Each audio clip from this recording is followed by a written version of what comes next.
Hello दोस्तों। तो कैसे हैं आप लोग। मुझे उम्मीद है कि आप लोग ठीक होंगे, मस्त होंगे और स्वस्थ होंगे और पढ़ाई तो कर ही रहे होंगे क्योंकि पढ़ाई बेहद ज़रूरी है। बहुत कम समय बच चुका है मेरे भाई। जितना समय बचा हुआ है चाह उसमें जितना आपके पास टाइम है उस टाइम को अच्छे से उपयोग करिए और पढ़ाई को अच्छे से कंटिन्यू रखिए ताकि आपका रिजल्ट अच्छा आए, रिजल्ट पर कोई प्रभाव ना पड़े।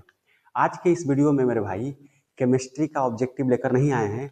आज के इस वीडियो में फिजिक्स क्लास 12 का ऑब्जेक्टिव लेकर आए हैं और वो भी टॉपिक कौन सा है, रे ऑप्टिक्स है मेरे भाई, रे ऑप्टिक्स। और रे ऑप्टिक्स में भी सबसे ज़्यादा क्वेश्चन आते हैं और आपको पता होगा कि इसमें बहुत शानदार शानदार क्वेश्चन है। तो हम प्रीवियस ईयर भी कुछ क्वेश्चन लेकर आए हैं और कुछ ऐसे क्वेश्चन लाए हैं जो नए हैं, जो आप लोगों के लिए अच्छा क्वेश्चन होगा, जिससे बोर्ड में डायरेक्ट लड़ने का चांस रहता है। दूसरी बात मेरे भाई, रे ऑप्टिक्स में हम दो वीडियो करेंगे। अगर वीडियो नंबर 1 और वीडियो नंबर 2। वीडियो नंबर 1 में केवल मिरर से आएगा। मिरर जो दर्पण आप लोग पढ़ते हैं, दर्पण से क्वेश्चन होगा, अपवर्तनांक होगा, यानी दर्पण के आसपास परावर्तन अपवर्तन से क्वेश्चन होगा। लेकिन मेरे भाई वीडियो नंबर 2 में हम लोग लेंस पढ़ेंगे और लेंस मेकिंग फार्मूला, दो लेंसों को तीन लेंसों को आपस में जोड़ दें, उसका आवर्धन, उसका अपवर्तनांक, इन सब स्पेशल केस के बारे में पढ़ेंगे। तो वीडियो नंबर 1 आपके लिए काफ़ी इंपॉर्टेंट होने वाला है क्योंकि इसमें बेसिक से लेकर हाई लेवल तक क्वेश्चन हम लोग करने वाले हैं। तो मेरे भाई कुर्सी का पेटी बांध लीजिए और पेटी को ठीक से रखिएगा ताकि आप ना हिले और ना आपका ध्यान हिले। मेरे भाई फोकस रखिए और आज के लेक्चर को यानी आज के वीडियो को कंटिन्यू करते हैं। चलिए देखते हैं कि आप कितना क्वेश्चन का आंसर दे पाते हैं और कितना आप कमेंट कर पाते हैं। तो स्टार्ट करते हैं वन बाय वन करके और फुल ऑन डिटेल सोल्यूशन उसका देने जा रहे हैं हम। चलिए, तो क्वेश्चन नंबर आपके सामने पहला है। सबसे पहला क्वेश्चन है ये और सबसे बेसिक क्वेश्चन है। चलिए बताएंगे, प्रकाश है विद्युतीय तरंग, चुंबकीय तरंग, विद्युत चुंबकीय तरंग या इनमें से कोई नहीं। क्या ये इलेक्ट्रिक वेव है, क्या ये मैग्नेटिक वेव है, क्या इलेक्ट्रोमैग्नेटिक वेव है। इसको हम इलेक्ट्रोमैग्नेटिक वेव भी कहते हैं मेरे भाई, आप नाम सुने होंगे। और इनमें से कोई नहीं। देखिए प्रकाश जो है, प्रकाश किसी भी स्रोत से जब निकलता है, किसी भी स्रोत से प्रकाश निकलता है तो वो इलेक्ट्रोमैग्नेटिक वेव के रूप में चलता है क्योंकि इलेक्ट्रोमैग्नेटिक वेव में एक वेव परपेंडिकुलर चलता है तो एक वेव ऐसे हॉरिजॉन्टल चलता है, फिर परपेंडिकुलर, फिर हॉरिजॉन्टल, फिर परपेंडिकुलर, फिर हॉरिजॉन्टल, यानी लंबवत और क्षैतिज, लंबवत और क्षैतिज, मतलब ऐसे ऐसे ऐसे ऐसे ऐसे ऐसे प्रकाश की दिशा होती है। तो प्रकाश एक इलेक्ट्रोमैग्नेटिक वेव है, बिल्कुल ऑप्शन नंबर सी हो जाएगा। और सी फोर चलो कहीं घूमने चले। चलिए क्वेश्चन नंबर 2, जब प्रकाश निर्वात से किसी माध्यम में प्रवेश करता है तो उसका क्या बदल जाता है। आप बताएंगे कि मान लीजिए ये कोई माध्यम है ये, और ये निर्वात है, ये पूरा निर्वात है। तो मान लीजिए कि कोई प्रकाश ऐसे आया, प्रकाश कोई आया ऐसे, थोड़ा सा इसको अच्छा से बनाते हैं। मान लीजिए कि प्रकाश कोई ऐसे आया, ऐसे प्रकाश आया और इसमें इंटर कर गया। तो आपको पता होगा कि प्रकाश ये अभिलंब हुआ, तो प्रकाश आएगा तो जैसे किसी मीडियम में प्रवेश करेगा तो इस प्रकाश का क्या क्या बदल जाएगा।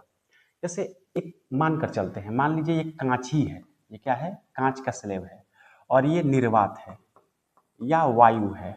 मेरे भाई आपको पता होगा प्रकाश का निर्वात में चाल अलग होता है। अगर इसका हम स्पीड पूछें, चाल पूछें या वेग पूछें तो आप कहेंगे 3 × 10⁸ मीटर पर सेकेंड होता है कि नहीं होता है। लेकिन जैसे ये कांच में प्रवेश करता है तो इसका चाल बदल जाता है और आपको पता होगा कांच में चाल इसके चाल से घट जाता है, कम हो जाता है कि नहीं हो जाता है। 2.1 इंटू 10⁸ 8 मीटर पर सेकेंड हो जाता है। तो पहला बात कि इसका वेग बदल जाता है यानी चाल बदल जाता है, तो इसका चाल बदल जाता है। क्या तरंगदैर्घ्य बदलता है? बिल्कुल मेरे भाई, जब प्रकाश एक माध्यम से दूसरे माध्यम में जाता है तो प्रकाश का जो तरंगदैर्घ्य होता है वो बदल जाता है क्योंकि जो तरंगदैर्घ्य होता है वो डिपेंड करता है चाल पर। वेग पर डिपेंड करता है। तो जब चाल बदलेगा तो इसका तरंग दैर्ध्य भी बदल जाएगा, इसका मतलब तरंग दैर्ध्य भी बदलेगा और दोनों बदलेगा मेरे भाई, बिल्कुल ऑप्शन नंबर सी हो जाएगा। चलिए, आपके सामने रहा ये क्वेश्चन नंबर 3 और ये शानदार क्वेश्चन 2019 में पूछा गया है, जल्दी से बताएंगे आप इसे।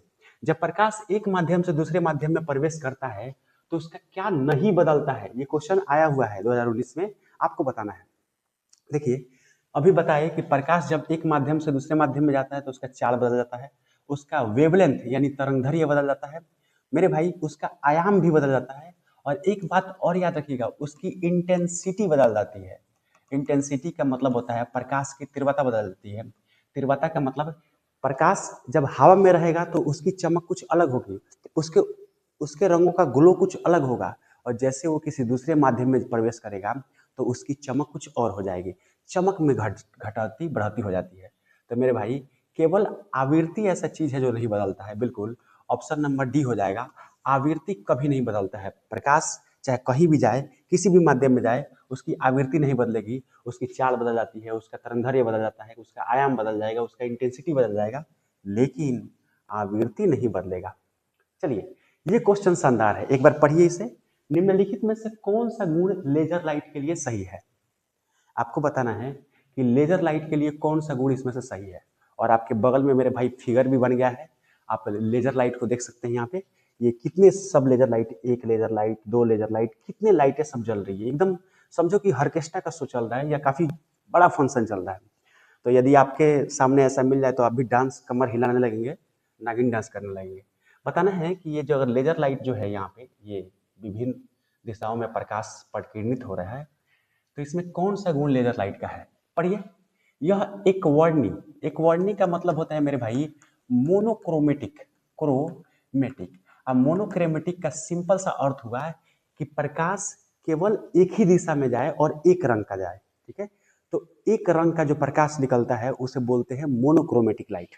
तो बताओ, लेजर लाइट जो होता है उसमें से केवल एक ही रंग का प्रकाश निकलता है कि 10 रंग का निकलता है मेरे भाई? बिल्कुल एक रंग का। देखो यहाँ लाल तो लाल, यहाँ यहाँ ये रंग है तो केवल एक ही रंग है।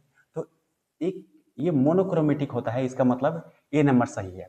सभी किरणों की आवृत्ति समान होती है। जितने भी मेरे भाई लेजर लाइट से प्रकाश निकलते हैं उनका वो मोनोक्रोमेटिक होते हैं, मतलब उसमें से एक रंग निकलता है मेरे भाई। उसकी आवृत्ति समान होती है, उसका तरंगदैर्घ्य समान होता है, उसका चाल समान होता है, उसका आयाम समान होता है, उसकी आवृत्ति समान होती है। लेजर लाइट से निकलने वाले सभी लाइटों का सभी चीज समान होता है, याद रखिएगा, ठीक है। तभी तो कहीं बारते हैं तो तुरंत फोकस पड़ जाता है। मान लीजिए आप ऑर्केस्ट्रा देख रहे हैं, ऑर्केस्ट्रा में टाइम टाइम बार रहे हैं तो आपको लगता है कि हाँ, सामने एकदम जहां बारते हैं, जहां फोकस करते हैं मेरे भाई, वहीं जाके पड़ता है। समझ रहे हैं? इसका मतलब इस सभी किरणों की आवृत्ति भी होती है समान, इसका तरंगदैर्घ्य भी समान होता है, इसका आयाम भी समान होता है। बिल्कुल उपयुक्त में से जितना भी सब है सारा का सारा सही है, सब समान होता है। समझ गए? चलिए, क्वेश्चन नंबर 5, बिल्कुल मेरे भाई 5 बताइए। कोई किरण किसी चिकने सतह से परावर्तित हो तो विचलन कोण और विसर्पी कोण में संबंध होगा। ये आपके पास फिगर है और ये आपके पास ऑप्शन है, बताएंगे? समय लीजिए, वीडियो को पॉज करिए और खुद से सोचिए कि हम जो पढ़े हैं क्या उसमें से आंसर निकल रहा है कि नहीं निकल रहा है। कह रहा है कि विचलन कोण बराबर 2 गुणे विसर्पी कोण, विचलन कोण बराबर विसर्पी कोण, या विसर्पी कोण बराबर 2 गुणे विचलन कोण, या इनमें से कोई नहीं। जल्दी बताइए। देखिए, मान लीजिए कि ये कोई प्रकाश का स्रोत है,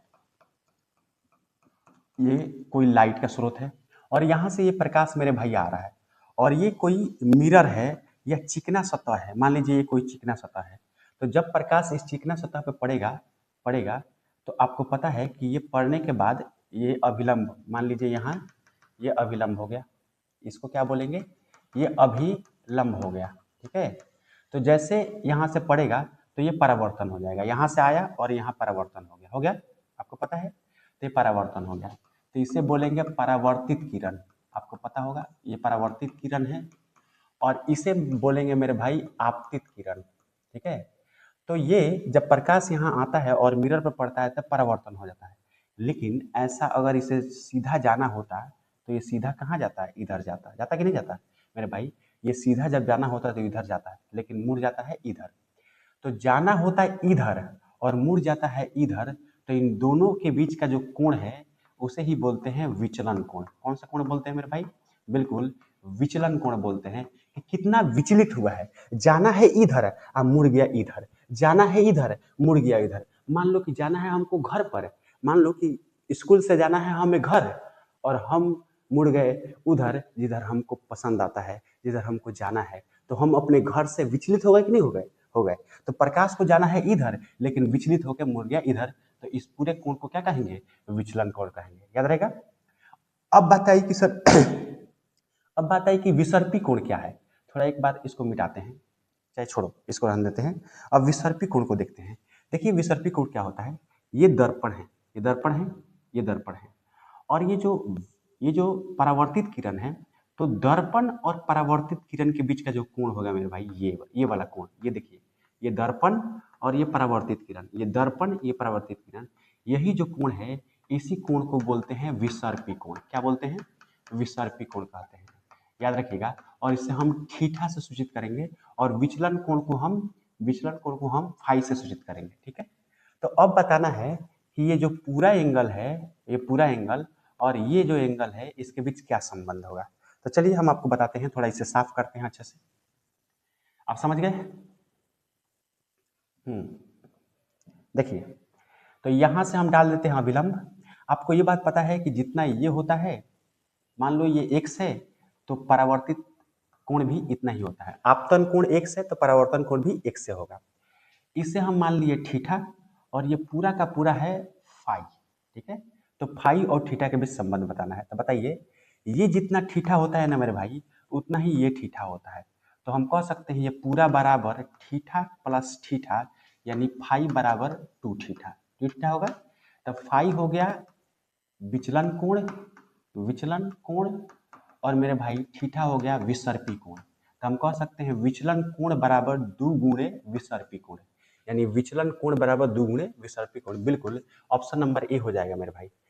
एक बात आपको और बता दें कि थीटा कैसे निकालेंगे। थीटा, तो थीटा निकालना है तो यहाँ देखिए, थोड़ा सा यहाँ देखिए, आप थीटा कैसे निकाल सकते हैं। ये आपको पता है कि x होगा तो ये भी x होगा, क्योंकि आपतन कोण परावर्तन कोण बराबर होता है। और ये मान लीजिए थीटा है।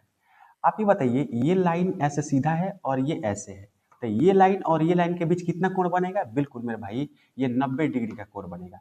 तो ये पूरा का पूरा 90 है और इसको दो भाग में बांटे हैं, तो एक का x है और एक का थीटा है। तो अगर थीटा का मान निकालना हो, देखो इधर देखो, अगर थीटा का मान निकालना हो मेरे भाई तो कैसे निकालेंगे? हम कह सकते हैं x plus theta is equal to 90 degree कह सकते हैं। तो थीटा बराबर 90 माइनस एक्स, आप ऐसे भी निकाल सकते हैं। ठीक है। और विसर्पी कोण बराबर 2 गुणे थीटा, तो आप यहाँ पे रख सकते हैं 2 गुणे 90 माइनस एक्स। और x क्या है मेरे भाई? x बिल्कुल आपतन कोण कह लीजिए या परावर्तन कोण कह लीजिए, दोनों में से कोई भी दिया हो तो यहाँ से लग के निकाल सकते हैं। बिल्कुल ऑप्शन नंबर ए हो जाएगा। समझ में आ गया? चलिए क्वेश्चन नंबर 6 देखिए।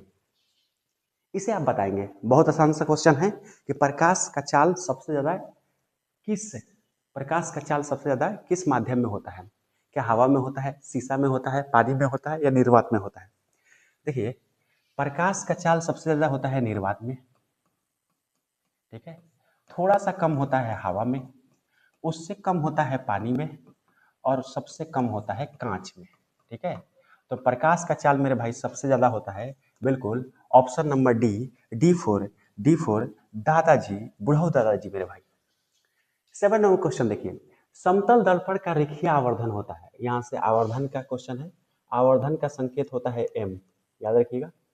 और किसी भी दर्पण का, याद रखिएगा, दर्पण के लिए कोई भी दर्पण हो, या समतल दर्पण हो, उत्तल दर्पण हो, अवतल दर्पण हो, उसके आवर्धन का जो फॉर्मूला होता है वो होता है -v/u। जहाँ v क्या है मेरे भाई? बिल्कुल v जो आपका है ये है इमेज का दूरी, जो प्रतिबिंब बनता है उसकी दूरी, दर्पण से प्रतिबिंब की दूरी, और ये है दर्पण से वस्तु की दूरी। ठीक है। तो u है दर्पण से वस्तु की दूरी, अभी है दर्पण से इमेज की दूरी, प्रतिबिंब की दूरी। ठीक है। और माइनस आगे लगा हुआ है, समझा? या आप आवर्धन का एक और फॉर्मूला लिख सकते हैं, h'/h। अब h' क्या है? ये है प्रतिबिंब की ऊंचाई, प्रतिबिंब जितना ऊंचा बनेगा उसकी ऊंचाई, और ये है वस्तु की ऊंचाई। ठीक है। ये सभी वस्तु की ऊंचाई। ये याद रखिएगा, ये दोनों के दोनों फार्मूला मेरे भाई ये सभी के सभी दर्पण के लिए होगा, चाहे अवतल दर्पण हो, उत्तल दर्पण हो या समतल दर्पण हो। तो आपको बताना है इसका रेखीय आवर्धन क्या होता है। चलिए निकाल के देखते हैं। वैसे तो आप इसे याद कर सकते हैं लेकिन निकाल के देख सकते हैं। फार्मूला याद रखिएगा। देखिए आपको पता होगा कि मान लीजिए ये एक तरह से मान के चलिए ये समतल दर्पण है। ये क्या है? ये प्लेन मिरर है। ये प्लेन मिरर है मेरे भाई, ये प्लेन मिरर है। ठीक है, प्लेन मिरर में मान लीजिए कि एक वस्तु यहाँ रखा हुआ है, यहाँ एक वस्तु रखा हुआ है। ठीक है, तो ये वस्तु यहाँ से जो दूरी है वो है u माइनस यू। अब माइनस यू क्यों ले रहे हैं? क्योंकि अगर दर्पण यहाँ पे रखा हुआ है तो जो बाएं साइड की दूरी होती है दर्पण से उसे माइनस में लेते हैं और दाएं साइड की दूरी जो होती है वो प्लस में लेते हैं। तो दर्पण की दूरी u होती है, सॉरी वस्तु की, ये वस्तु है तो वस्तु की दूरी दर्पण से u, लेकिन बाएं साइड में है तो माइनस ले लियो। आपको पता है ये अगर समतल दर्पण है तो प्रतिबिंब जस्ट इसके पीछे उतना ही दूरी पर बनेगा। तो यहाँ पे मान लीजिए यहाँ पे प्रतिबिंब बन गया। लेकिन ये भी अगर मान लीजिए ये u दूरी है तो ये भी तो u होगा, क्योंकि समतल दर्पण में वस्तु और प्रतिबिंब की दूरी सेम होती है। जितना दर्पण से इधर प्रतिबिंब बनता है उतना ही दर्पण से उधर प्रतिबिंब बनता है, दूरी सेम होती है। तो इसको u दोनों u होगा। लेकिन ये बाएं साइड में है तो माइनस, ये दाएं साइड में तो प्लस। अब आपको आवर्धन निकालना है। आवर्धन बराबर होता है माइनस भी बाई यू।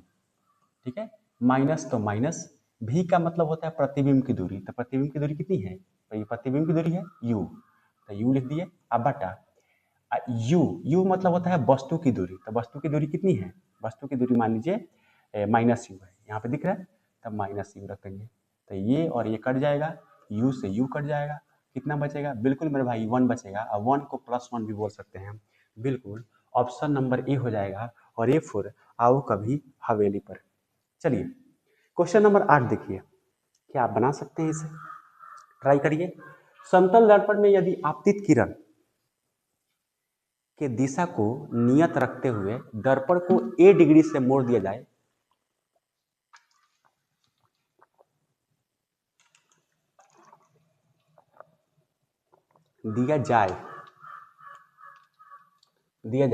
तो परावर्तित किरण कितने डिग्री से मुड़ेगी? याद रखिएगा, इसे याद कर लीजिएगा कि मान लीजिए ये आपतित किरण है और ये परावर्तित किरण है। ठीक है, और ये आपका दर्पण है। क्लियर? और ये आपका अभिलंब है, अभिलंब। तो ये आपतित किरण, ये परावर्तित किरण और ये बीच में अभिलंब है।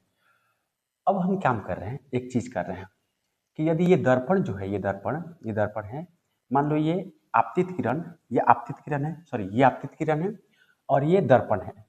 तो आपतित किरण और दर्पण के बीच का जो कोण होता है मान लो थीटा है। ठीक है, तो अब कहा जा रहा है थीटा नहीं है, वहां पे आपका ए दिया हुआ है। आप क्वेश्चन को ध्यान से पढ़िए, ए दिया है यहाँ पे। समतल दर्पण में यदि आपतित किरण की दिशा को नियत रखते हुए दर्पण को ए डिग्री से मोड़ दिया जाए। चलो यहाँ पे मान लो ये थीटा है। ठीक है, अब हम इसकी दिशा को, जो आपतित किरण है, इसको नियत रख रहे हैं, ऐसे ही रख रहे हैं। और ये जो दर्पण दिख रहा है, ये दर्पण दिख रहा है मेरे भाई, इसको ना ए डिग्री से इधर या इधर मोड़ दे रहे हैं, इधर या इधर।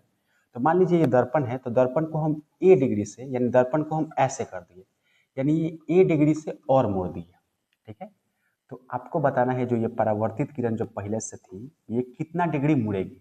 ठीक है, तो याद रखिएगा, यदि आप आपतित किरण को नियत रखते हुए दर्पण को ए डिग्री से मोड़ेंगे तो परावर्तित किरण डबल मुड़ती है, यानी 2a डिग्री से मुड़ेगी। ठीक है, ये बात आप याद रखिएगा। इसे प्रूफ भी किया जा सकता है लेकिन बहुत समय लगेगा, आप क्लास में इसे पढ़े होंगे। तो याद रखिएगा ऑप्शन नंबर बिल्कुल बी हो जाएगा। और बी फॉर बड़की भाभी जी।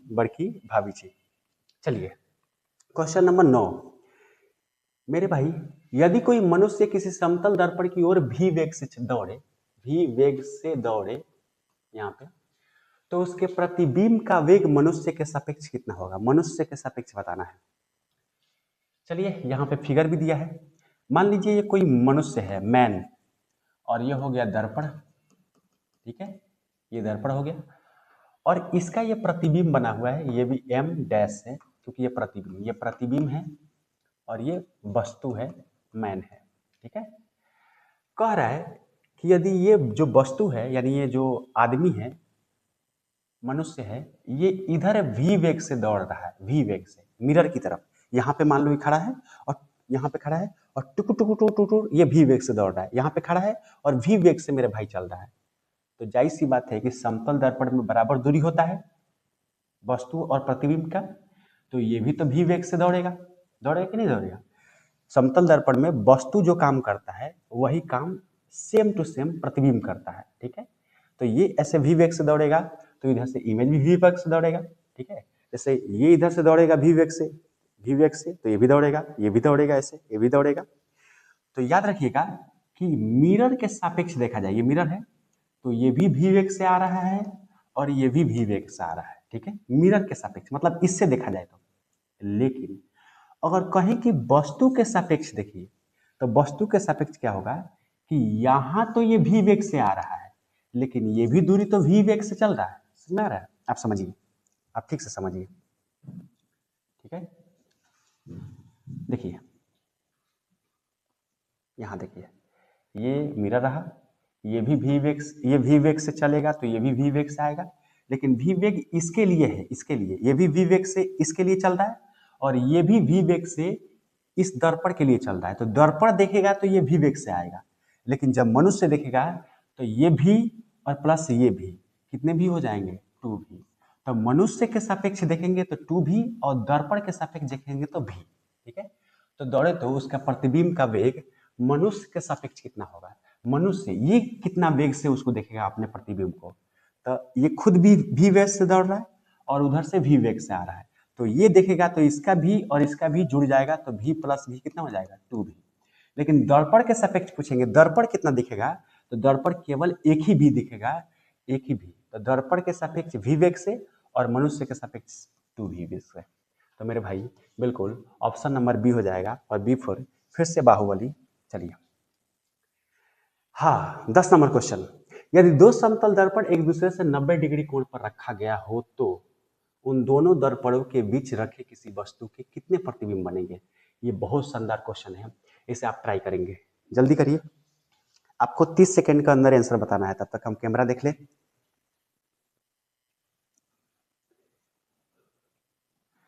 चलिए, यदि दो समतल दर्पण एक दूसरे से 90 डिग्री पर रखा हो, चलिए ये मान लीजिए कि एक मिरर 1 हो गया और ये मिरर 2 हो गया और दोनों एक दूसरे से 90 डिग्री पर रखा गया है और ये कोई वस्तु है मेरे भाई, ये क्या है? वस्तु है।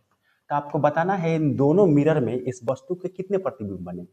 देखिए एक ट्रिक बता रहे हैं, जब भी कोई मिरर M1 और M2 एक दूसरे से थीटा डिग्री पर रखा गया हो, थीटा डिग्री पे, तो प्रतिबिंब की संख्या कितनी होगी? Number of image, number of image. तो इमेज की संख्या होगी 360 बाई थीटा। ठीक है, लेकिन इसमें दो शर्त है, ध्यान रखिएगा। इसमें कितने शर्त है मेरे भाई? दो शर्त है। और दो शर्त कौन से हैं? दो शर्त कौन से हैं वो ध्यान दीजिएगा। यदि 360 बाई थीटा, थीटा क्या है? एंगल। अगर ये सम संख्या आ रहा है, सम संख्या, मान लो ये 360 में थीटा से भाग दिए, सम आ गया, तो सम आएगा तो जो भी भाग देने पाएगा, मान लो 360 में थीटा से भाग दिए हैं तो उसमें से एक घटा देंगे तो इमेज की संख्या आ जाएगा। और यदि मान लीजिए 360 में थीटा से भाग दिए और ये विषम संख्या आ गया, विषम संख्या, तो याद रखिएगा मेरे भाई विषम संख्या आने के बाद जो भी 360 में थीटा से भाग दे रहे हैं वो ज्यों का त्यों आंसर हो जाएगा। ठीक है, तो सम संख्या आएगा तो जो भी भाग दिए हैं यहाँ पे उसमें से एक घटा देंगे, इमेज की संख्या हो जाएगी, प्रतिबिंब की संख्या। और विषम आता है तो 360 में थीटा से जो भाग दिए हैं उतना का उतना आंसर हो जाएगा। अब देखिए नंबर ऑफ इमेज निकालना है मेरे भाई, नंबर ऑफ इमेज निकालना है तो 360 बाई थीटा करना है। थीटा का मान कितना दिया है? 90 डिग्री, तो 90। ठीक है, ये से ये कट जाएगा, 9 चौके 36 यानी 4 आएगा। अब बताइए जो 4 मान आया, ये जो भाग देने पर आया, ये सम संख्या है कि विषम आया? सम आया, तो सम जो आएगा उसमें से एक घटा देंगे यानी 4 माइनस 1 कर देंगे तो ऑप्शन नंबर 3 हो जाएगा और इमेज की संख्या 3 बनेगा। बिल्कुल मेरे भाई ऑप्शन नंबर ए और A4 आओ कभी हवेली पर। आपके लिए एक क्वेश्चन है, आपके लिए एक छोटा सा क्वेश्चन है कि मान लीजिए दो मिरर एक दूसरे से मान लीजिए 60 डिग्री के एंगल पर हैं, तो आपको कमेंट करके बताना है कि कितना इमेज बनेगा इन दोनों मिरर का, मिरर के बीच में। ठीक है, चलिए क्वेश्चन नंबर 11, अवतल दर्पण के लिए क्या सही है? आपको ये 4 पॉइंट्स दिए हैं और ये चारों पॉइंट काफी इंपॉर्टेंट है। अलग अलग ऑब्जेक्टिव बनाकर इसमें से पूछ देता है। आप इस पर कुछ सोचेंगे और बताएंगे कि क्या सही है इसमें। अवतल दर्पण के लिए क्या सही है? क्या फोकस दूरी नेगेटिव होता है? वक्रता त्रिज्या,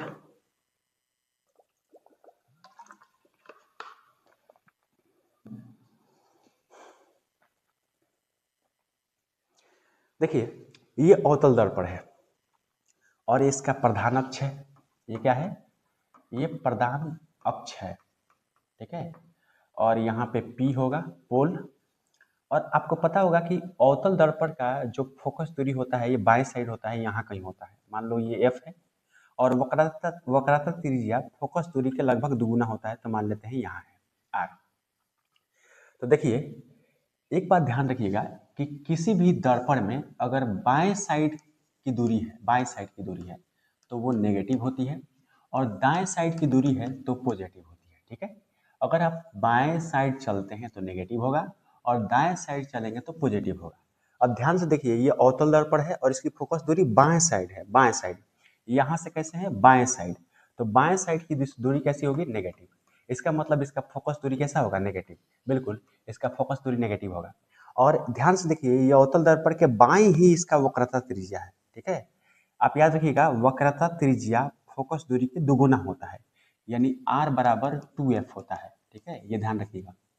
तो ये भी बाएं साइड है तो ये दूरी भी जो होगी, ये दूरी ये भी मेरे भाई नेगेटिव होगी, याद रखिएगा। ये भी नेगेटिव और ये भी नेगेटिव, तो वक्रता त्रिज्या भी नेगेटिव होगा, ठीक है।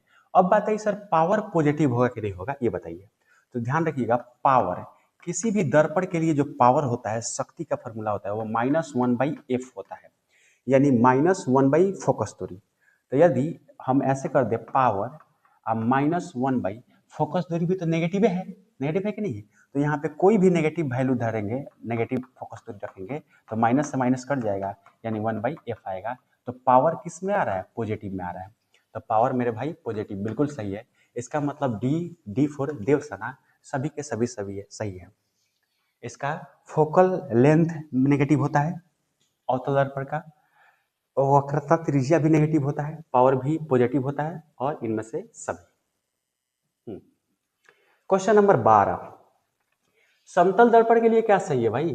ये मान लो समतल दर्पण है, ये समतल दर्पण है और इस समतल दर्पण के लिए आपको बताना है कि इनमें से क्या क्या सही है। क्या फोकस दूरी अनंत होता है? क्या वक्रता त्रिज्या अनंत होता है? क्या पावर शून्य होता है? इसमें से कोई सभी? आप बताइए। चलिए हो गया, सोच लिए, हम बताते हैं। अच्छा ये समतल दर्पण है, समतल दर्पण हमेशा सीधा होता है, सीधा होता है।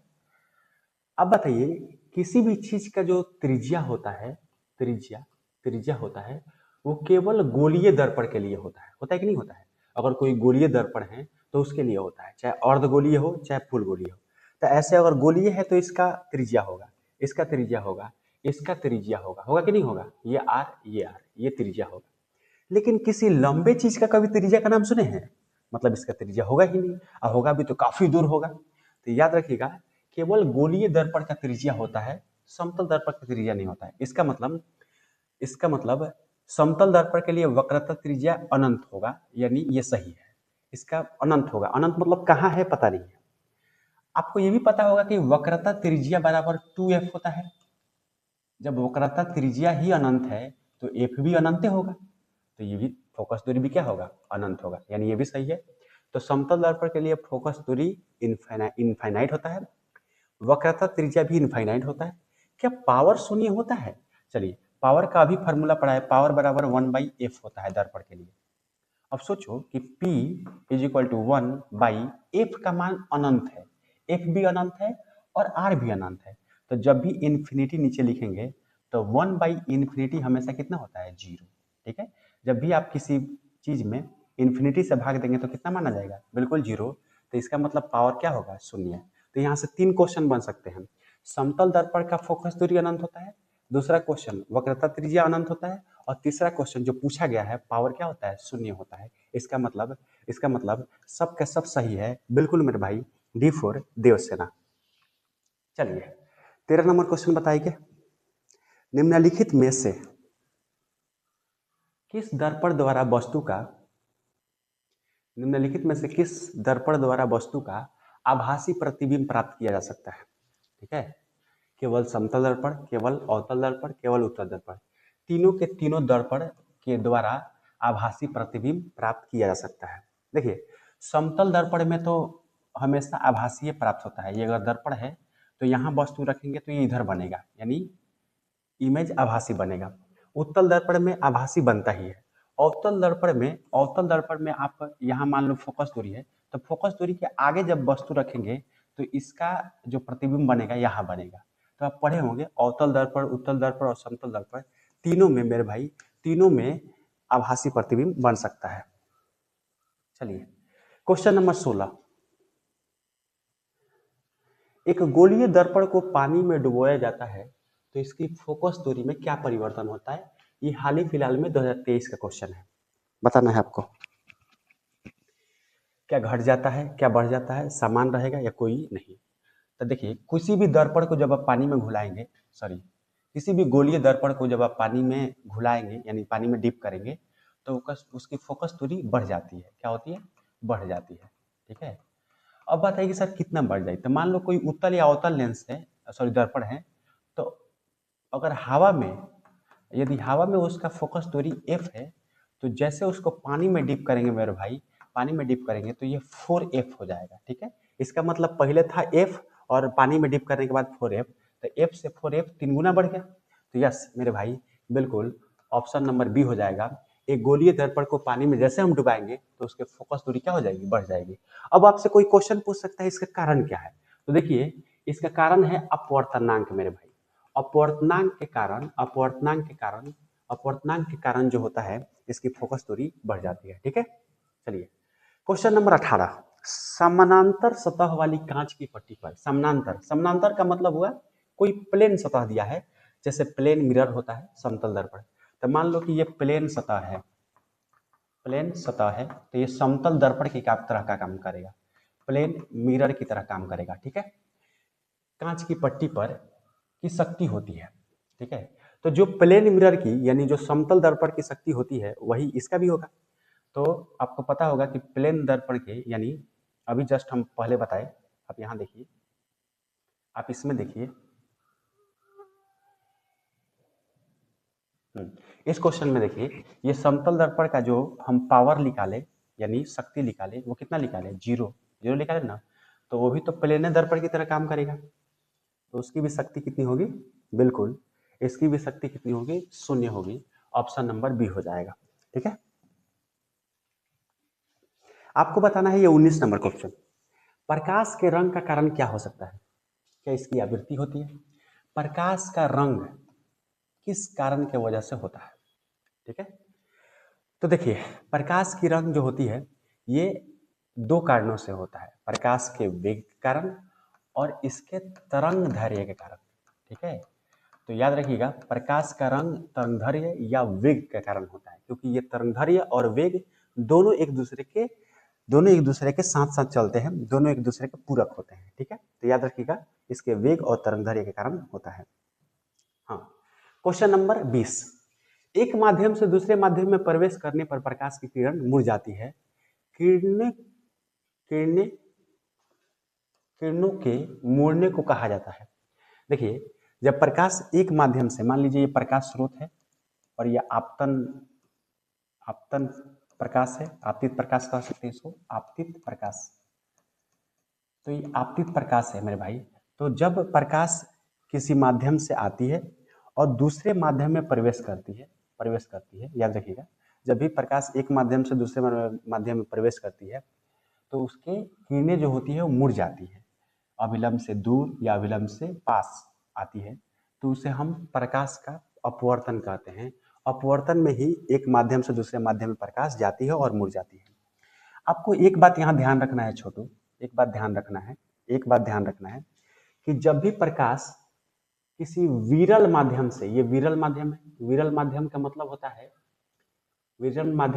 होता है कि जैसे हवा हो गया और कांच हो गया, तो कांच जो है वो संघन माध्यम हो गया। संघन का मतलब उसकी डेंसिटी काफ़ी ज़्यादा है, घनत्व काफ़ी ज़्यादा है। और जो हवा है वो विरल माध्यम हो गया। अगर हम कांच और पानी में पूछें तो पानी जो होता है वो विरल माध्यम हो गया और कांच संघन माध्यम हो गया। संघन का मतलब जिसमें डेंसिटी ज़्यादा हो, जिसमें प्रकाश का चाल घट जाए। ठीक है, तो कांच है और ये हवा है, तो हवा में प्रकाश का चाल ज़्यादा होता है तो ये विरल माध्यम है, और कांच में प्रकाश का चाल कम होता है तो ये संघन माध्यम है। तो मान लो ये संघन माध्यम हो गया, ये संघन माध्यम हो गया और ये विरल माध्यम हो गया। तो जब प्रकाश विरल माध्यम से संघन माध्यम में आता है, याद रखिएगा, जब विरल माध्यम से संघन माध्यम में आता है तो प्रकाश की किरणें, ये अभिलंब हो गई, अभिलंब मतलब होता है यहाँ पे बीच में, तो परावर्तित किरण जो अपवर्तित किरण होगी वो अभिलंब की ओर भागती है। ठीक है, जब प्रकाश विरल माध्यम से संघन माध्यम में आती है तो प्रकाश की किरणें किधर भागती है, इधर अभिलंब की ओर भागती है। अभिलंब मतलब इस साइड भागती है, इस साइड। और वही प्रकाश जब यहाँ से निकल के और जब इस माध्यम से निकल कर,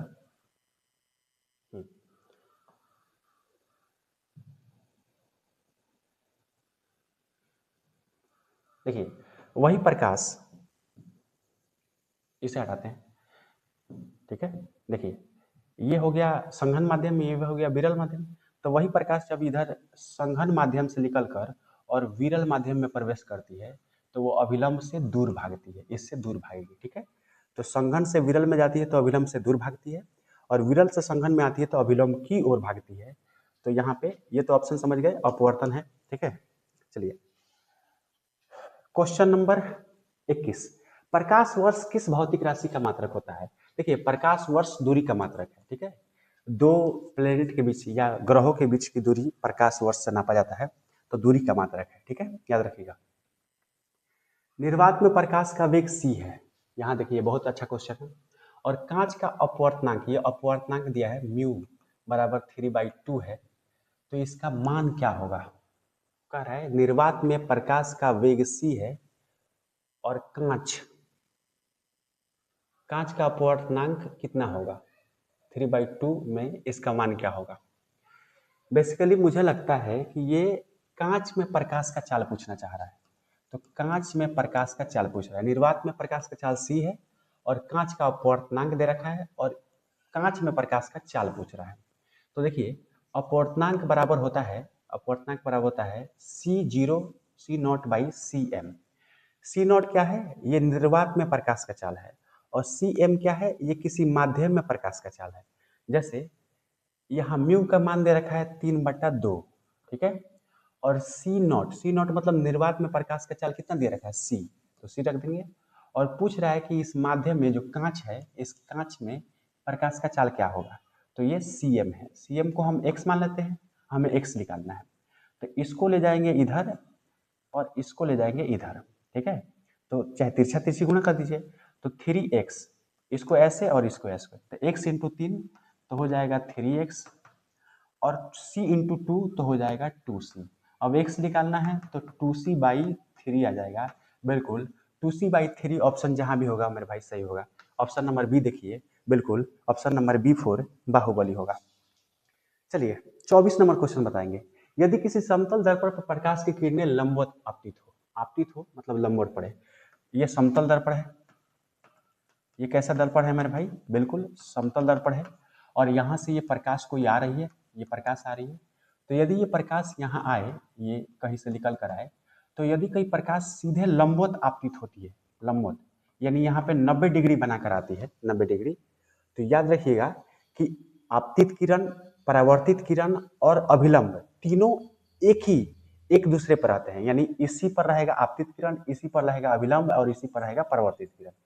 ठीक है, तो कोई पूछे कि कौन इसमें से सही है, तो देखिए अगर सीधा आपतित हो रही है प्रकाश की किरण तो सीधा ही परावर्तित हो जाएगी 90 डिग्री पाएगी तो 90 डिग्री परावर्तित हो जाएगी, यानी आई आपतन कोण और परावर्तन कोण आपस में बराबर होगा। लेकिन कितना होगा, तो अगर अभिलंब से देखते हैं, अभिलंब से देखते हैं तो आपतन कोण बराबर परावर्तन कोण बराबर 0 होगा, और मिरर से देखेंगे कांच से, अभिलंब तो यही होगा। आप देखिए ध्यान से, आपको पता होगा मेरे भाई, आपको पता होगा कि आपतित किरण से आई और सीधे निकल गई, तो अभिलंब भी तो उसी पर होगा।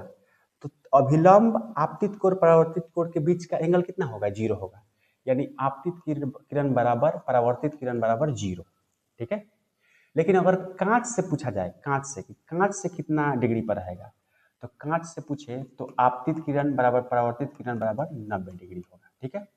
तो कह रहा है कि यदि किसी समतल दर्पण पर प्रकाश की किरण लंबवत पड़े, आपतित हो, तो क्या सही होगा?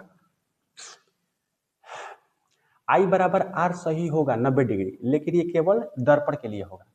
और यदि एक्चुअली देखा जाए अभिलंब से, जैसे आप यहाँ देखिए, ये आपतित किरण, परावर्तित किरण और ये अभिलंब होता है।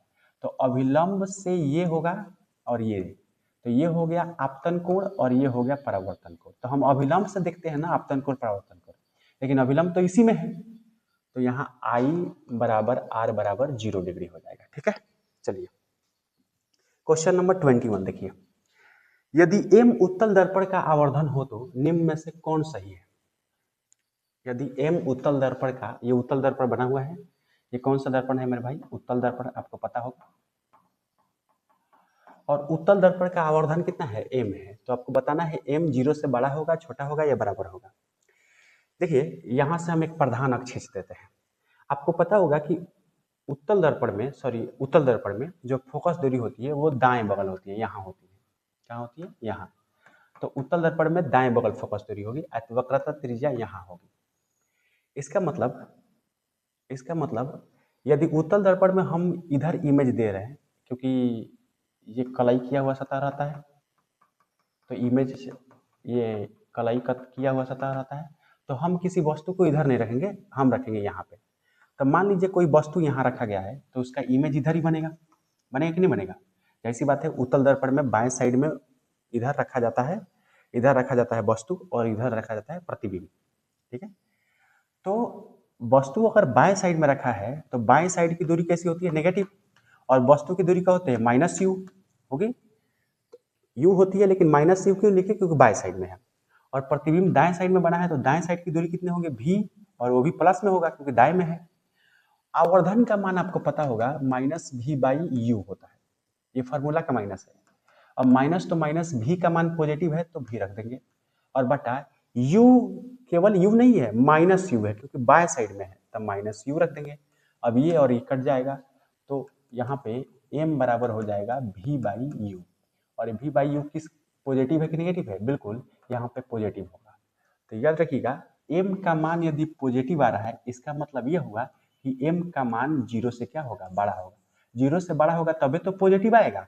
तो बिल्कुल ऑप्शन नंबर ए हो जाएगा, A4। आओ कभी हवेली पे, उत्तल दर्पण में आवर्धन का मान 0 से बड़ा होता है, यानी पॉजिटिव होता है। क्वेश्चन नंबर 25, दर्पण के लिए शक्ति का सूत्र क्या होगा? बिल्कुल अभी कुछ देर पहले बताते, P बराबर -1/f।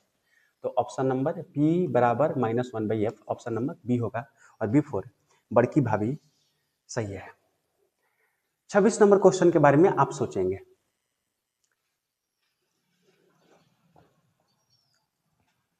आपको बताना है कि उत्तल दर्पण में क्या सही है। और उत्तल दर्पण चांद की तरह मेरे भाई दिख रहा है, ये चांद ही चांद है, और चांद आज मेरे बोर्ड पर है। तो ये उत्तल दर्पण हो गया।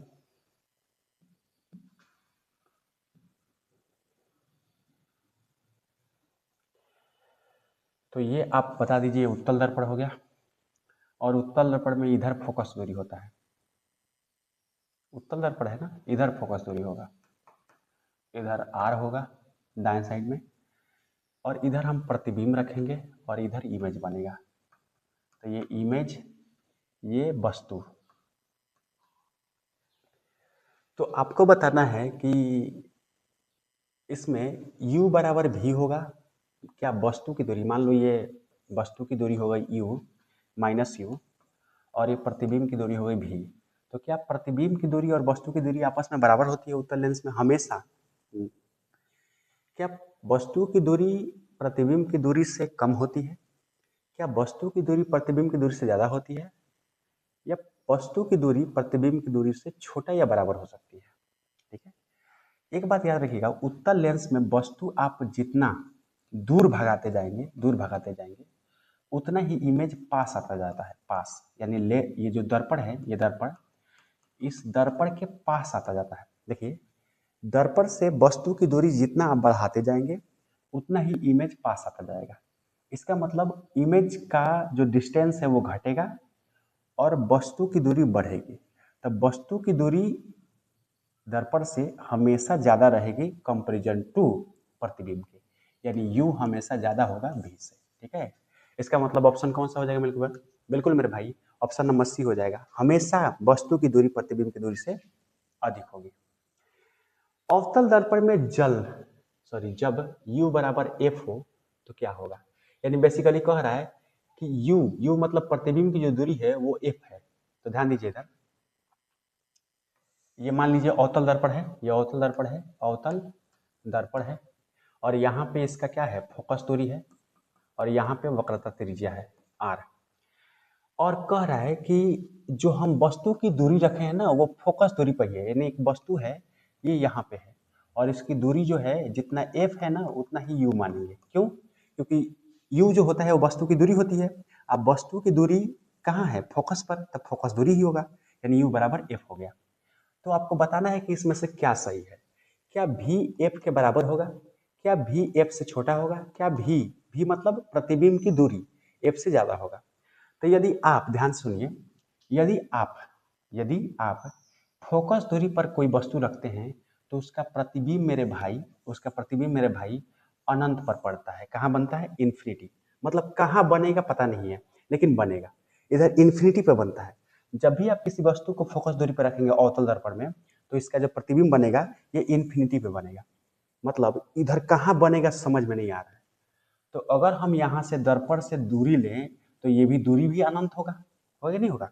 अरे भाई, वस्तु फोकस दूरी पर है तो इसका इमेज अनंत पे बन रहा है, तो अनंत पे बनने का मतलब ये हुआ कि इसकी दूरी भी तो अनंत होगी। तो v बराबर अनंत है और f यहाँ है, तो अनंत ज्यादा है कि f ज्यादा है, बिल्कुल v ज्यादा है। यहाँ v ज्यादा होगा f से फोकस दूरी से ज्यादा होगा।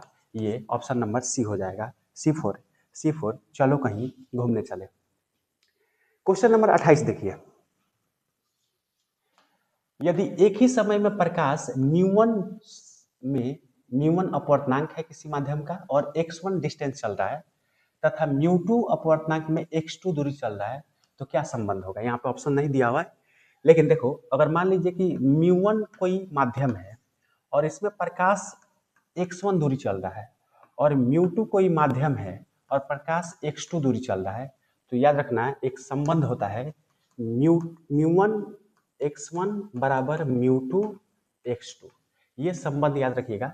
इस पर क्वेश्चन बड़ा पूछता है, कहता है कि एक ही समय प्रकाश म्यू1 में इतना दूरी चल रहा है तो म्यू2 में कितना दूरी चलेगा। जैसे हम आपको बता दें कि कह दे ऐसे क्वेश्चन कि एक ही समय में प्रकाश कांच में 2 मीटर डिस्टेंस तय कर रहा है और उसी समय पानी में कितना डिस्टेंस तय करेगा। तो कांच का अपवर्तनांक आपको याद होगा, बोलो कांच का अपवर्तनांक कितना होता है और पानी का कितना होता है। पानी का 4/3 और कांच का 3/2। तो इसका अपवर्तनांक ये, इसका अपवर्तनांक ये। तो आपको पता है म्यू1 x1 बराबर म्यू2 x2। ठीक है, तो ये 2 मीटर चल रहा है तो इसको x1 मान लीजिए और ये पता नहीं है तो इसे x2 मान लीजिए। x2 निकालना है हमें, तो म्यू1 कितना है 3/2 गुणे 2 मीटर चला बराबर म्यू2 कितना है 4/3 और गुणे x2 निकालना है, x2 को छोड़ देंगे। अब 2 से 2 कट जाएगा, ठीक है, और ये इधर आके गुणा हो जाएगा और ये भाग हो जाएगा, तो 3 ये गुणा हो जाएगा 3 ये गुणा में है इसके, चाहे छोड़ो 4x2 हो जाएगा ना, 4x2 और 3 आके इधर गुणा, तो 4x2 बराबर 9 हो जाएगा। 3 × 3 9। तो x2 निकालना है यहाँ से, x2 निकालना है तो 9/4 हो जाएगा। ये हो जाएगा इसका आंसर। ठीक है, चलिए, तो ये संबंध का आसानी से न्यूमेरिकल बनाने में प्रयोग हो सकता है। क्वेश्चन नंबर 29 आपको बताना है इसके बारे में।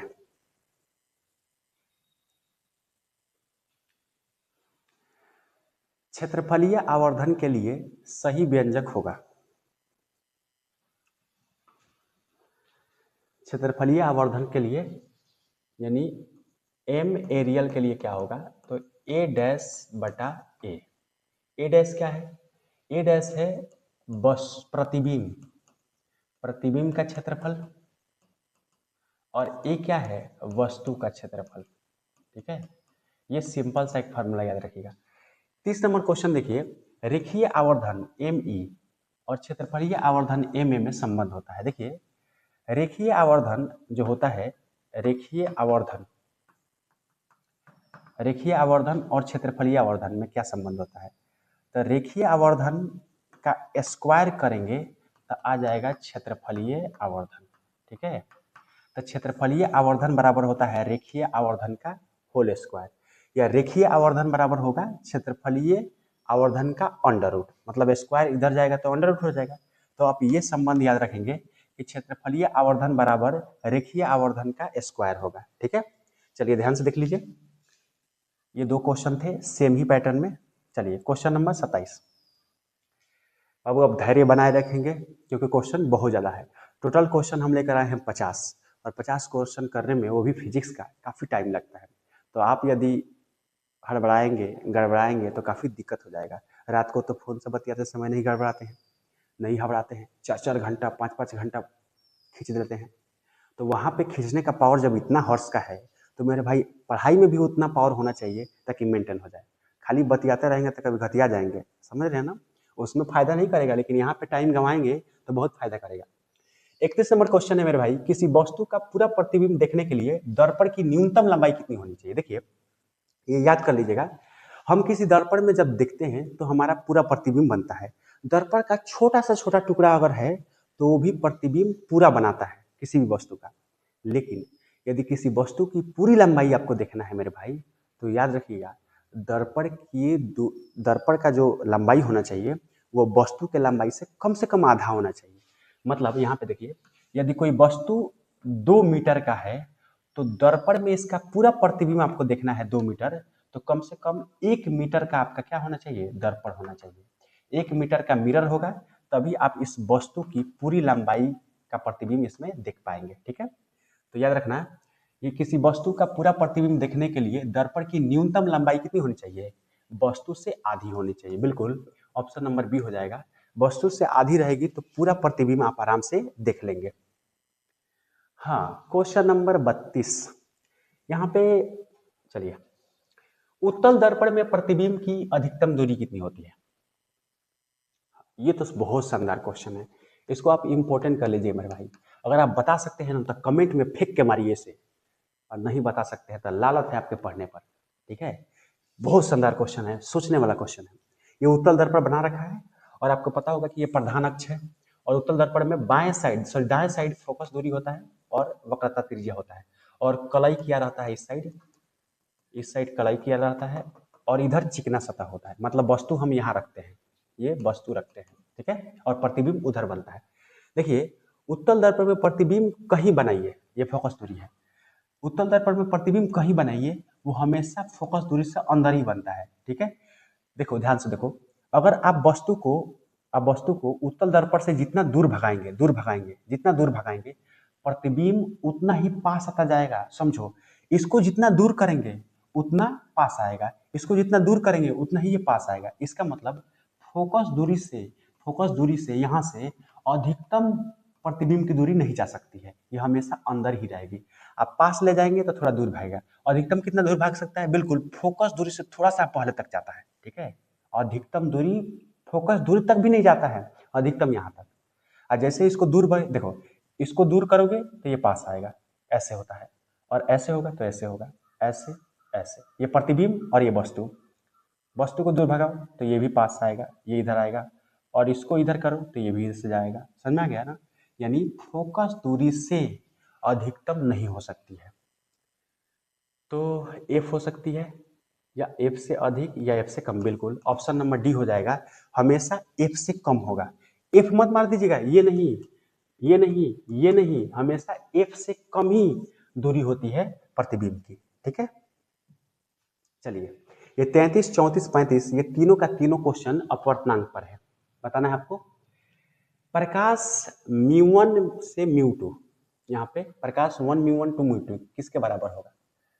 तो देखिए 1 μ1 μ2 बराबर होता है μ1 बटा μ2। ठीक है, इसका मतलब क्या हुआ, ध्यान दीजिए। यदि हम ऐसे कह दें कि म्यू है और यहाँ कांच से निर्वात में निकालना है, तो करेंगे क्या, तो ये बराबर होगा कांच का अपवर्तनांक बटा निर्वात का अपवर्तनांक। ठीक है, अगर ऐसे देते मान लो कि कह दे म्यू ए टू बी, ठीक है, तो ए का अपवर्तनांक बटा बी का अपवर्तनांक, जो पहले रहेगा उसका अपवर्तनांक ऊपर और जो नीचे बाद में रहेगा उसका अपवर्तनांक नीचे, ये होता है। ठीक है, चलिए कह रहा है कि म्यू वन टू टू, 1 से 2 और म्यू 2 से 1 को अगर आपस में गुणा कर दें तो क्या आएगा, चलिए आज सीख लीजिए। देखिए म्यू 1 से 2 गुणे म्यू 2 से 1, तो लिखो म्यू 1 से 2 का मतलब म्यू 1 बटा म्यू 2, ये ऊपर ये नीचे, गुणे म्यू 2 से 1, तो म्यू 2 ऊपर और म्यू 1 नीचे, तो म्यू 2 बटा म्यू 1। अब तिरछा तिरछी कट जाएगा तो कितना हो जाएगा, 1 हो जाएगा। बिल्कुल, कभी भी ऐसा क्वेश्चन पूछे कि म्यू 1 से 2 फिर उल्टा कर दे तो इसका गुणनफल कितना आता है, 1 आता है। चलिए 35 नंबर क्वेश्चन देखते हैं, किस रंग के माध्यम का अपवर्तनांक सबसे अधिक होगा। कह रहा है कि किस रंग के माध्यम का अपवर्तनांक सबसे अधिक होगा, आपको बताना है, सोच के बताइए किस रंग का माध्यम का अपवर्तनांक सबसे अधिक होगा, हम बता दें। चलिए देखिए, अपवर्तनांक बराबर होता है, अगर स्नेल का नियम आप पढ़े होंगे तो अपवर्तनांक मतलब होता है 1/sin आई से, ये एक संबंध होता है। ठीक है, या आप ये कह सकते हैं कि म्यू बराबर होता है अपवर्तनांक बराबर C0/Cm। Cm क्या है, प्रकाश का चाल किसी माध्यम में, आइए निर्वात में प्रकाश चाल है। अच्छा, एक और फार्मूला होता है अपवर्तनांक का, म्यू बराबर 1/λm, यानी किसी माध्यम का तरंग दैर्ध्य। इसको हम ऐसे लिख सकते हैं, समानुपाती करके लिख देते हैं तो अच्छा रहेगा। तो म्यू व्युत्क्रमपाती होता है लेमडा एम के। अच्छा, लेमडा एम क्या होता है, किसी माध्यम का, किसी रंग का तरंग दैर्ध्य। अगर तरंग दैर्ध्य बढ़ता है मेरे भाई तो याद रखिएगा अपवर्तनांक कम होगा, और अगर तरंग दैर्ध्य कम होता है तो अपवर्तनांक बढ़ेगा। ये रिलेशन याद रखिएगा। ये अगर रंग का आपको पता करना है कि किस रंग का अपवर्तनांक कम होता है या ज़्यादा होता है, तो आप इस फार्मूला से पता कर सकते हैं। अब जिसका तरंग दैर्ध्य कम होगा ना मेरे भाई, उसका अपवर्तनांक ज़्यादा होगा। अब बताइए सातों रंग में किसका तरंग दैर्ध्य कम होता है, तो आपको पता होगा बैगनी रंग का लेमडा कम होता है, तरंग दैर्ध्य कम होता है, और लाल रंग का तरंग दैर्ध्य ज़्यादा होता है ना, आप पढ़े होंगे ऐसे। तो बताइए क्या पूछा है, अपवर्तनांक सबसे अधिक पूछा है, तो अपवर्तनांक सबसे अधिक आपको चाहिए तो उस रंग का लेमडा यानी तरंगदैर्ध्य कम होना चाहिए। तो बैगनी रंग का कम होता है, इसका मतलब बैगनी ऐसा रंग होगा जिसका अपवर्तनांक सबसे ज़्यादा होगा, याद रखिएगा। और लाल ऐसा रंग होगा जिसका अपवर्तनांक सबसे कम होगा, क्योंकि इसका तरंगदैर्ध्य क्या है, ज़्यादा है। तो तरंगदैर्ध्य ज़्यादा होगा तो अपवर्तनांक कम, और तरंगदैर्ध्य कम होगा तो अपवर्तनांक ज़्यादा होगा। समझ चुके हैं। चलिए इन तीनों क्वेश्चन का स्क्रीनशॉट ले लेंगे, बहुत अच्छा क्वेश्चन है। 35, चलिए हम 35 तक आ गए। क्वेश्चन नंबर 36, अपवर्तनांक का मात्रक होता है, बताएंगे अपवर्तनांक का मात्रक क्या होता है। देखिए अपवर्तनांक बराबर होता है C0/Cm, यानी निर्वात में प्रकाश का चाल बटा किसी माध्यम में प्रकाश का चाल। ठीक है, देखिए निर्वात में प्रकाश का चाल, तो चाल ये भी है, चाल ये भी है, तो चाल का मात्रक मीटर पर सेकेंड होगा, और ये भी चाल है तो मीटर पर सेकेंड होगा, कट जाएगा, इसका मतलब 1 आ गया। इसका मतलब अपवर्तनांक का कोई मात्रक नहीं होगा, एक कांस्टेंट है अपवर्तनांक, बिल्कुल मात्रक नहीं होगा।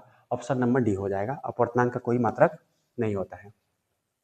क्वेश्चन नंबर 17, हाँ 17 कहाँ से आ गया भाई, 37 है। यहाँ पे क्वेश्चन नंबर 37 है। चलिए, जल और कांच का अपवर्तनांक क्रमशः इतना और इतना है। ये है जल का मेरे भाई, वाटर का, और ये है कांच का, कांच मतलब शीशा। चलिए कांच का हो गया और ये वाटर का हो गया। ठीक है। तो जल का कांच के सापेक्ष, देखो जल का कांच के सापेक्ष अपवर्तनांक पूछ रहा है, यानी म्यू जल का कांच के सापेक्ष, ठीक है। नहीं उल्टा हो गया, यहाँ पे यहाँ देखिए पूछ रहा है जल का, तो जल का अपवर्तनांक यहाँ रहेगा, किसके सापेक्ष पूछ रहा है, कांच का, तो कांच का यहाँ हो जाएगा, ठीक है। चलिए, तो जल का कांच के सापेक्ष, तो जो पहले रहता है ऊपर और जो नीचे रहता है, यहाँ म्यू हो जाएगा कांच का ऊपर, यानी कांच का अपवर्तनांक ऊपर, अब बटा जल का अपवर्तनांक नीचे। अब बताइए कांच का अपवर्तनांक कितना दिया है, 3/2, और जल का अपवर्तनांक कितना दिया है, 4/3। ओहो हो।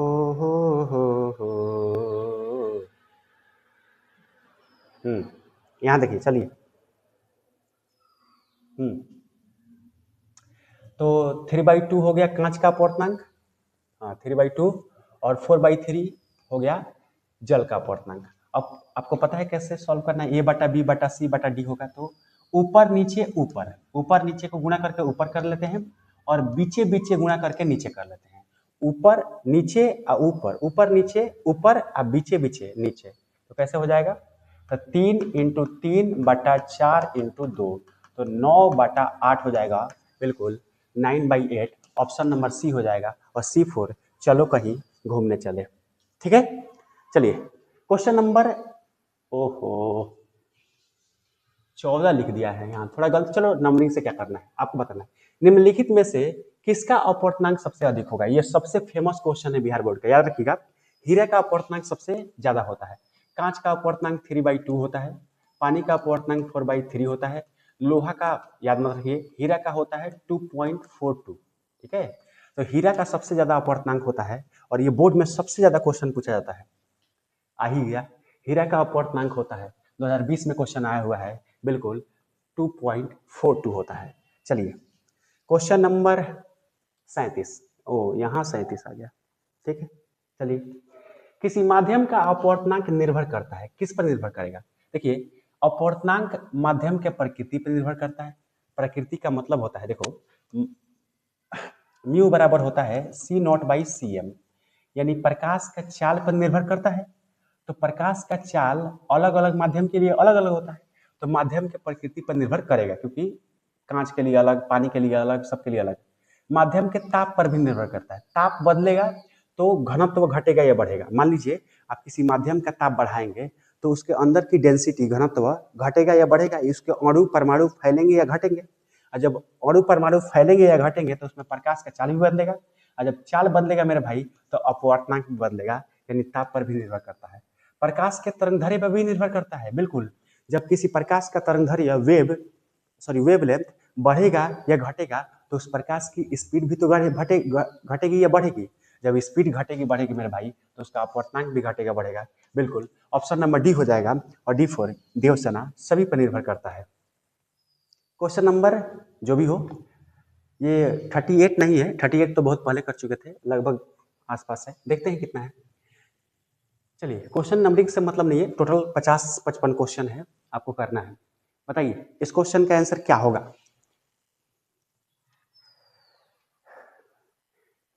यदि आप लोग केवल बैठे हुए हैं, ठीक है, यदि आप लोग केवल बैठे हुए हैं ऐसे बेड पे बैठ के, और ऐसे बेड पे बैठ कर, और अपने हाथ में ऐसे मोबाइल लेकर, और इस मुंह से समोसा खाते हुए देख रहे हैं, तो आपको कभी समझ में नहीं आएगा, ठीक है। कोशिश करिए कि ये पोज हटाइए, अच्छे से बैठिए, पेन कॉपी लेकर बैठिए मेरे भाई, और सॉल्व करते चलिए, क्योंकि फिजिक्स है, फिजिक्स देखने से नहीं होता है, सॉल्व करने से होता है, ठीक है। चलिए क्वेश्चन नंबर ये, निरपेक्ष अपवर्तनांक का मान हमेशा ज्यादा होता है। देखिए निरपेक्ष अपवर्तनांक का मान हमेशा 1 से ज्यादा होता है, या तो आप इसे याद कर लीजिए, या तो आप सॉल्व भी कर सकते हैं, ठीक है। अभी के लिए याद रखिए, निरपेक्ष अपवर्तनांक का मान 1 से क्या होता है, ज्यादा होता है। क्वेश्चन नंबर नेक्स्ट, 1.5 अपवर्तनांक और 2 सेंटीमीटर मोटाई वाले माध्यम को पार करने में प्रकाश को कितना समय लगेगा। ये जो क्वेश्चन है मेरे भाई, अच्छे अच्छे लोगों का दिमाग खराब कर देता है और हम आपको चुटकी में बताएंगे। मान लीजिए कि ये एक माध्यम हो गया, एक माध्यम हो गया, ये कोई माध्यम है, ये निर्वात हो गया। तो कह रहा है कि इस माध्यम का अपवर्तनांक है 1.5। अब बताओ 1.5 का मतलब 3/2, और 3/2 किसका अपवर्तनांक होता है? कांच का। बेसिकली ये आपको कांच दे रखा है, ठीक है। तो कह रहा है कि 1.5 अपवर्तनांक है किसी माध्यम का, तो ये कांच है और इसकी मोटाई 2 सेंटीमीटर है। इस कांच की मोटाई जो है कितनी है? 2 सेंटीमीटर है, ठीक है। तो आपको बताना है कि इस माध्यम को पार करने में, यहाँ से कोई प्रकाश आए, यहाँ से मान लीजिए कोई प्रकाश आए और प्रकाश आए, कोई प्रकाश है मेरे भाई,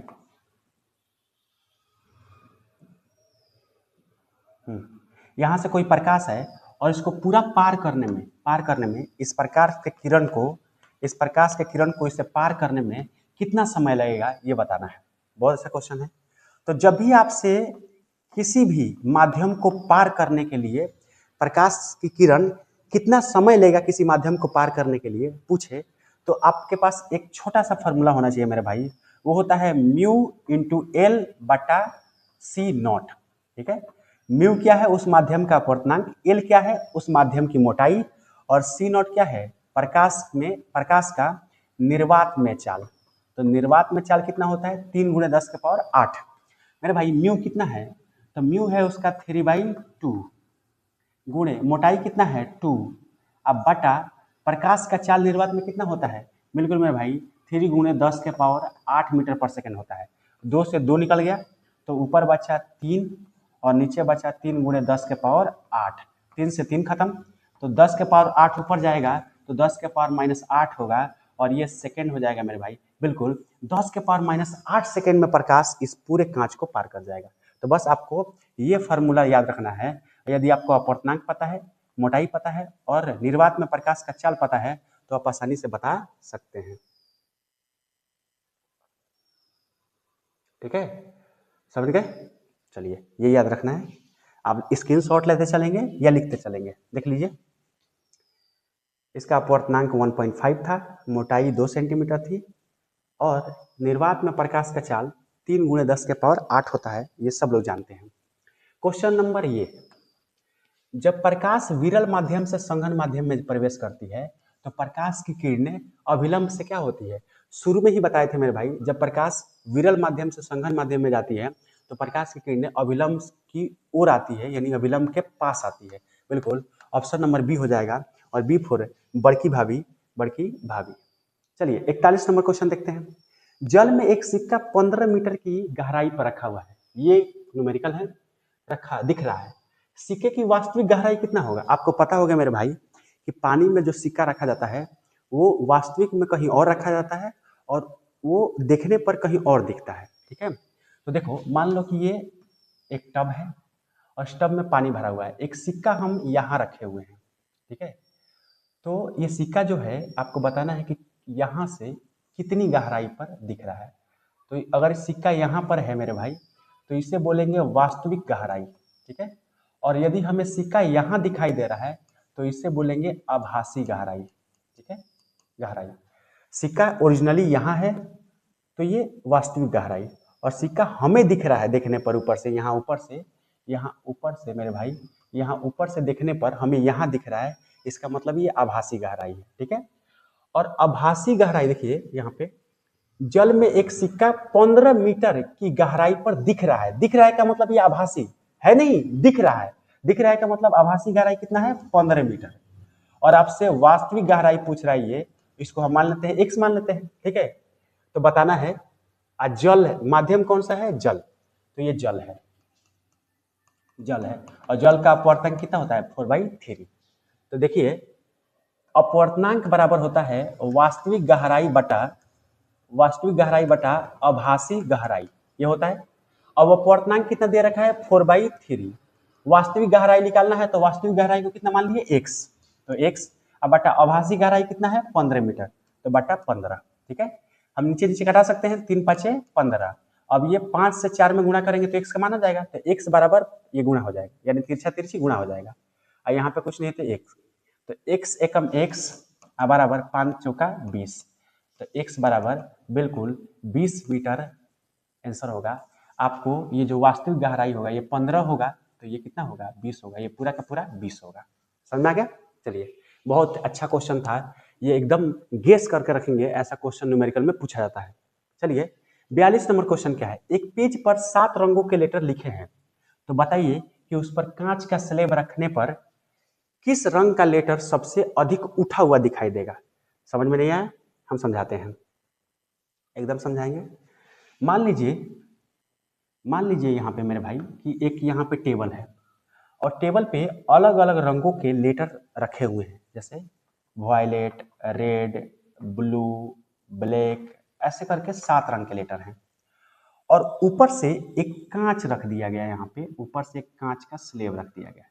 तो आप अगर ऊपर से देखें यहाँ से मेरे भाई, अगर आप यहाँ से देखें, अपने आंखों से देखें, अपने आंखों से देखें, तो बताना है इन 7 रंग में से कौन सा लेटर आपको ऊपर दिखाई देगा यहाँ पे ऊपर, और कौन सा लेटर नीचे धंसा हुआ दिखाई देगा, आपको बताना है। देखिए, यदि आप कांच रखते हैं तो कांच का अपवर्तनांक म्यू होगा, तो कैसे देखेंगे? तो म्यू जो होता है ये व्युत्क्रमपाती होता है 1/लेमडा का। लेमडा मतलब, लेमडा मतलब, लेमडा का मतलब हुआ कि रंग का तरंगदैर्घ्य। आपको पता होगा कि अगर कांच कांच का अपवर्तनांक अगर ज्यादा है,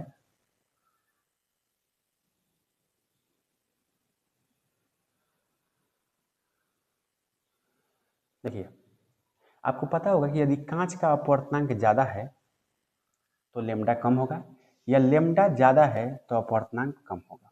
ठीक है, एक बात याद रखिएगा कि वायलेट कलर जो होता है इसका तरंगदैर्घ्य यानी लेमडा, इसका लेमडा कम होता है, तो इसका अपवर्तनांक क्या होगा? ज्यादा होगा। और अपवर्तनांक ज्यादा होगा तो यह जो वायलेट रंग है ये ऊपर हुआ उठा हुआ दिखाई देगा। याद रखिएगा, जिस रंग का अपवर्तनांक ज्यादा होगा वह रंग ऊपर उठा हुआ दिखाई देगा। अब यहाँ पे देखिए, वायलेट कलर का यानी बैगनी, वायलेट का मतलब बैगनी, बैगनी रंग का जो लेमडा होता है, बैगनी रंग का जो लेमडा होता है वो मेरे भाई क्या होता है? कम होता है। तो जब लेमडा कम होगा यानी तरंगदैर्घ्य कम होगा तो ये ऊपर इसका अपवर्तनांक ज्यादा होगा, और अपवर्तनांक ज्यादा का मतलब यह ऊपर उठा हुआ दिखाई देगा।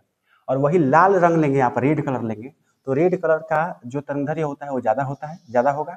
तो रेड कलर का तरंगदैर्घ्य ज्यादा होगा तो उसका अपवर्तनांक कम होगा, अपवर्तनांक कम होने के कारण वह नीचे दिखाई देगा। ठीक है, तो बैगनी कलर ऊपर दिखाई देगा और लाल कलर नीचे दिखाई देगा। ठीक है, देख लीजिए।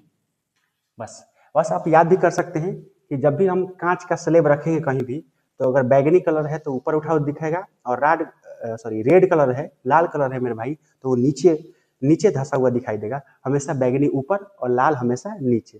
ठीक है, चलिए क्वेश्चन नंबर ये है, पूर्ण आंतरिक परावर्तन के लिए क्या सही है, बताना है आपको। क्या ये आई का मतलब अपवर्तन कोण और आईसी का मतलब क्रिटिकल कोण यानी क्रांतिक कोण, बताना है। बहुत अच्छा क्वेश्चन है, आप बता सकते हैं। देखिए, पूर्ण आंतरिक परिवर्तन में, पूर्ण आंतरिक परिवर्तन का मतलब क्या हुआ कि जैसे ये आपतित किरण आया, ऐसे आया और अंदर ही अंदर ऐसे परावर्तित हो गया। ठीक है, तो इस घटना को बोलेंगे पूर्ण आंतरिक परावर्तन। परावर्तन इसी को बोलते हैं TIR, टोटल इंटरनल रिफ्लेक्शन। तो ये कोई किरण आया, कोई किरण आया और आने के बाद ये सर अंदर अंदर ऐसे मुड़ गया, ऐसे मुड़ गया। अब बताना है कि ये कब किरण ऐसे मुड़ेगा। देखिए, क्रिटिकल एंगल क्या होता है पहले ये समझिए। ठीक है, तब आपको अच्छे से समझ में आएगा। क्रिटिकल एंगल का मतलब हुआ मेरे भाई, यहाँ देखिए कि ये मान लो कि ये प्रकाश की किरण आई,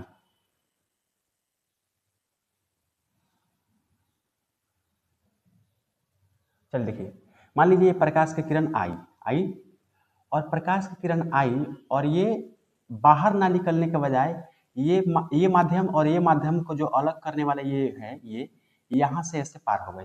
ठीक है, ऐसे आपतित किरण आई और यहाँ ये दोनों माध्यम को अलग करने वाले जो रेखा है वहां से गुजर गई, तो हम बोलते हैं कि ये ऐसे, तो इसे जो बोलते हैं, इसे ये जो एंगल होगा इसे बोलते हैं IC, क्रिटिकल एंगल। ठीक है, क्रिटिकल एंगल।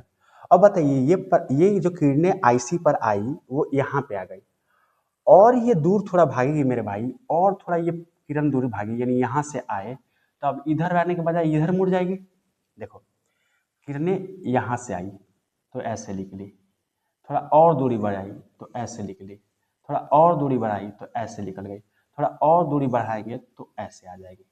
अब जैसे अंदर अंदर ऐसे किरणें परावर्तित हो जाएगी तो हम इसे पूर्ण आंतरिक परावर्तन कहेंगे। तो बताइए आईसी था ये देखिए ये आईसी था, ये क्या था आईसी, जिस पर प्रकाश की किरण आई और ऐसे निकल गई। लेकिन आईसी से ज्यादा एंगल पर प्रकाश की किरण आएगी तबे तो ये पूर्ण आंतरिक परिवर्तन होगा, तबे तो अंदर अंदर परिवर्तन होगा। इसका मतलब आपतित किरण का एंगल एंगल ज्यादा होना चाहिए क्रिटिकल एंगल से, तब जाकर आपतित किरण का एंगल, आपतित किरण जो है उसका कोण ये क्रिटिकल एंगल से यानी क्रांतिक कोण से ज्यादा होगा, तभी ये पूर्ण आंतरिक परिवर्तन होगा। क्या बात समझे? जैसे फिर से एक बात देखिए, जैसे मान लीजिए ये अभिलंब है, यहाँ किरण आई तो ऐसे गई, फिर थोड़ा सा दूरी बढ़ाए तो ऐसे आ गई। अब इससे बोलेंगे ये जो एंगल है जो यहाँ से निकल रहा है दोनों माध्यम को अलग करने के लिए, तो ये हो गया आईसी। अब आईसी से और ज्यादा एंगल पे आएगा तबे तो अंदर से परिवर्तन होगा, तो बिल्कुल आई ज्यादा होना चाहिए आईसी, ऑप्शन नंबर ए हो जाएगा। और A4 आओ कहीं हवेली पर।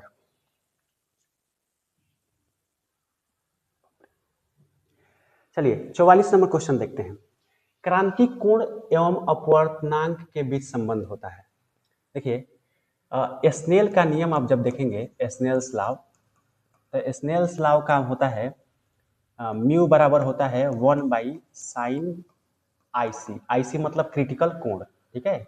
अब आपको पता है कि साइन थीटा 1/sin थीटा होता है कोसेक थीटा, तो म्यू बराबर होता है कोसेक, और थीटा के जगह पर आई सी है तो ये हो जाएगा, ठीक है। तो ये स्नेल के नियम से आप याद किए होंगे, म्यू बराबर होता है कोसेक आई सी, बिल्कुल ऑप्शन नंबर ए हो जाएगा। और A4 आओ कभी हवेली पे। मेरे भाई थोड़ा सा वीडियो 1 घंटा से ज़्यादा होगा, आप परेशान नहीं होंगे क्योंकि क्वेश्चन काफ़ी ज़्यादा है, और जितना ज़्यादा क्वेश्चन करेंगे आपका काम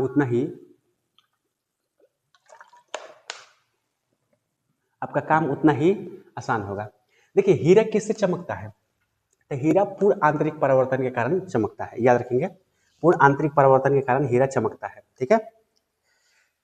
ऑप्टिकल फाइबर भी पूर्ण आंतरिक परिवर्तन पर काम करता है।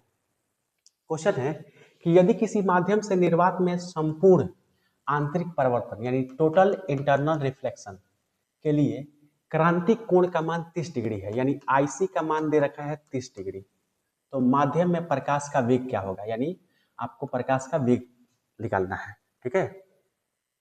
आपको प्रकाश का क्या निकालना है? वेग। चलिए देखिए, बताना है कि यदि किसी माध्यम से निर्वात में संपूर्ण आंतरिक परिवर्तन के लिए क्रांतिक कोण का मान कितना है? आईसी। तो देखिए अगर आईसी का मान दिया है कितना डिग्री? 30 डिग्री, और आपको वेग निकालना है, तो वेग निकालने के लिए आपको अपवर्तनांक चाहिए, और अपवर्तनांक के लिए अपवर्तनांक और क्रिटिकल एंगल में संबंध होता है म्यू बराबर 1/sin आई सी। ये स्नेल का नियम है। किसका नियम है?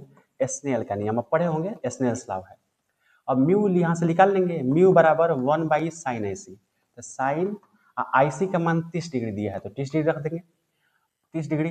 अब 1/sin 30 का मान होता है 1/2, अब ये ऊपर चला जाएगा तो मान हो जाएगा 2, यानी यहाँ म्यू बराबर 2 आ गया, यानी जो माध्यम यहाँ पे कह रहा है माध्यम का अपवर्तनांक कितना दिया है? 2 दिया है।